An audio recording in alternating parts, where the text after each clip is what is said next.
আপনারা সকলে অবগত আছেন, গত শুক্রবার অর্থাৎ 12 ডিসেম্বর দুপুর আনুমানিক 2টা 25 মিনিটের সময় রাজধানীর পল্টন এলাকার বক্স কালভার্ট ডিআর টাওয়ারের সামনে মোটরসাইকেল আরোহী কতিপয় দুর্বৃত্ত ইনকিলাব মঞ্চের মুখপাত্র জনাব উসমান হাদির উপর ন্যাক্কারজনক হামলা চালায়।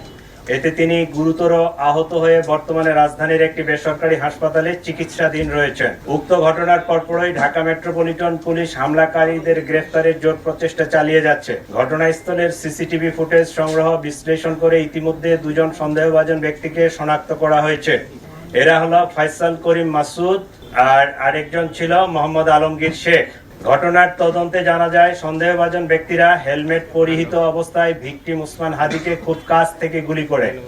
ঘটনার প্রকৃত রহস্য উদ্ঘাটন ও শনাক্তকৃত সন্দেহভাজনদের গ্রেফতারের ইতিমধ্যে বিভিন্ন স্থানে অভিযান পরিচালনা করা হয়েছে এবং অভিযান চলমান রয়েছে। সন্দেহভাজন ব্যক্তিরা যেন সীমান্ত পার না হতে পারে সেজন্য তাদের পাসপোর্ট সংগ্রহ করে পাসপোর্ট ব্লক করে দেওয়া হয়েছে। সীমান্তে অতিরিক্ত সতর্কতা জারি করা হয়েছে। এছাড়াও সন্দেহভাজন ব্যক্তিদেরকে গ্রেফতারের সহযোগিতার জন্য গণপ্রজাতন্ত্রী বাংলাদেশ সরকারের পক্ষ থেকে 50 লাখ টাকা পুরস্কার ঘোষণা করা হয়েছে। ইতিমধ্যে শেরপুরের নলিতাবাড়ি এলাকায় অভিযান পরিচালনা করে সীমান্ত দিয়ে লোক পারাপার যারা করে এই জড়িত সন্দেহে আমরা 2 জনকে গ্রেফতার করতে সক্ষম হয়েছি, তাদেরকে নিয়ে আসছি।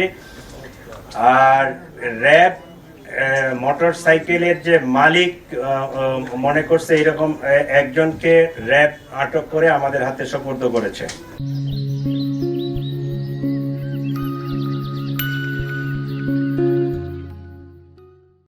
প্রিয় সাংবাদিকবৃন্দ, চাঞ্চল্যকর এই ঘটনায় জড়িতদের গ্রেফতারে আমরা আন্তরিকভাবে কাজ করছি। আপনাদের মাধ্যমে সর্বসাধারণের নিকট অনুরোধ, আপনারা যদি কোনো তথ্য পেয়ে থাকেন নিকটস্থ পুলিশকে অথবা 999-এর মাধ্যমে পুলিশকে আপনারা জানাতে পারেন। আপনারা আরো জানবেন যে সেই অপারেশনের দিনে যে মোটরসাইকেলটি ব্যবহৃত হয়েছিল এটা আমরা উদ্ধার করতে সক্ষম হয়েছি। এই ছিল মোটামুটি আমাদের পক্ষ থেকে এখন পর্যন্ত এই মামলায় যে অগ্রগতি। 3 জন আমাদের ইমিগ্রেশন ডাটাবেজ চেক করে এখন পর্যন্ত তাদের পালিয়ে যাওয়ার কোনো তথ্য পাওয়া যায়নি।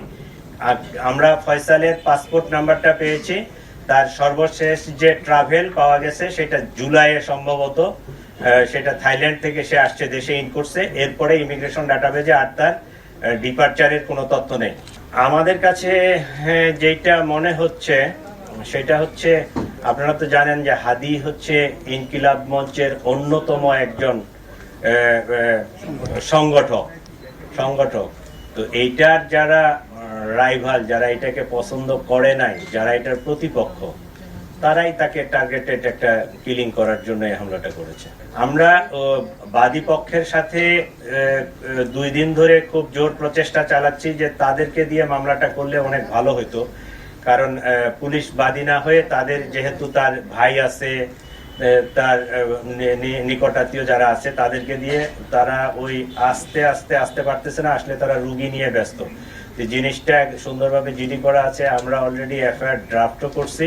আজকে আমরা সিদ্ধান্ত নিচ্ছি যে তারা যদি নাই আসে সেক্ষেত্রে আমরা ট্রাই করব যে এফআইআরটা নিয়ে ওই হাসপাতাল থেকে তাদেরকে সিগনেচার করে নিয়ে আসা যায় কিনা। যদি সিগনেচার তারা করে দিল, না হলে আমরা পুলিশ বাদী হয়ে মামলাটা রেকর্ড করে ফেলবো।